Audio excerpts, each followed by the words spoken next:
In this video, I'm going to show you how you can convert a note into a PDF inside of your iPhone. This can be done very easily in a minute. So first, open up the note that you want to convert. It doesn't matter what's in the note. We're going to convert this right now. So open the note and then go to this share icon in the top right hand corner. This is the icon with the square with the arrow pointing up. Once you've done that, it's going to show you your contacts. And if you scroll down to the bottom, you're going to see print. Go ahead and click on the print button. Now, once you've done that, you're going to see here no printer selected, but that's fine.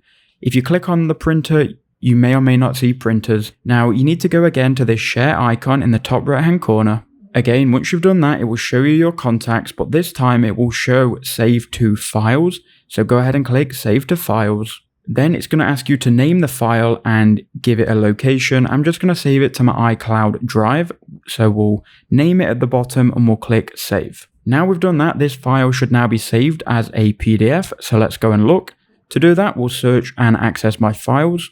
And then here inside of the files, you can see we've got door code. If we click on that, you can see it looks like a PDF, but just to make sure, if we hold down on it, we then go to get info, you can see doorcode.pdf.